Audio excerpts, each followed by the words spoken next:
एक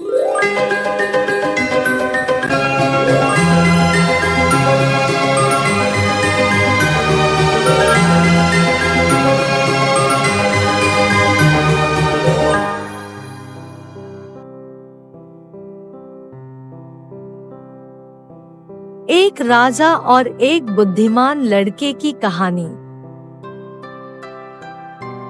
एक बार की बात है, एक राज्य में एक बहुत दयालु राजा था और बीरबल नाम का एक बुद्धिमान लड़का था। राजा ने सुना था कि बीरबल बुद्धिमान और बहुत चतुर था और राजा को कई बार बीरबल के सामने झुकना पड़ता था। एक दिन राजा को बीरबल को शर्मिंदा करने का ख्याल आया और उन्होंने 2 सिपाहियों को बुलाया और कहा,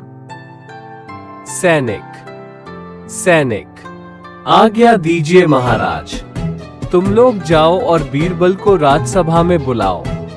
दोनों सिपाही बीरबल को बुलाने गए और जब वे बीरबल के गांव पहुँचे तो उन्हें बीरबल को मिला और उन्होंने कहा, बादशाह ने तुम्हें बुलाया है। अगले दिन की कहानी। बीरबल राजसभा में गए। महाराज, आपने मुझे बुलाया। हाँ बीरबल, आज हमारी राजसभा में भोजन का आयोजन किया जा रहा है और आपको भी आमंत्रित किया गया है। ठीक है महाराज। फिर खाना तैयार हुआ और राजा ने बीरबल को पास में बैठाया। सभी लोग खाना खाने लगे और राजा ने बीरबल से कहा, बीरबल, भोजन का स्वाद कैसा है? बहुत सुंदर महाराज। राजा ने बीरबल को शर्मिंदा करने का फैसला किया और जो मछली उसने खाई थी उसके कांटे छड़ी के नीचे छिपा दिए और सबके सामने चिल्लाकर बोले, बीरबल, तुम्हारे तट पर इतनी सारी मछली के कांटे हैं जिन्हें तुम राक्षस की तरह खाते हो। हाँ महाराज, मेरे तट पर मछली के बहुत सारे कांटे हैं, लेकिन आप मुझसे भी कहीं अधिक राक्षस हैं कि आपके तट पर एक भी कांटा नहीं है। आपने मछली खा ली है, आप कांटे क्यों खा रहे हैं?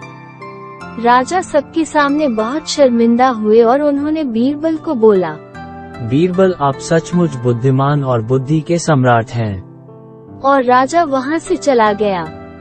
इस कहानी से हमें ये सीख मिलती है कि ताकत से बेहतर बुद्धि होती है, बुद्धि से भी बेहतर बुद्धि होती है। हमें किसी को मूर्ख बनाने की कोशिश नहीं करनी चाहिए। अगर वीडियो को अच्छा लगा तो लाइक, कमेंट, शेयर और चैनल को सब्सक्राइब कीजिए। फिर एक नया कहानी का साथ अगले वीडियो में मिलते हैं।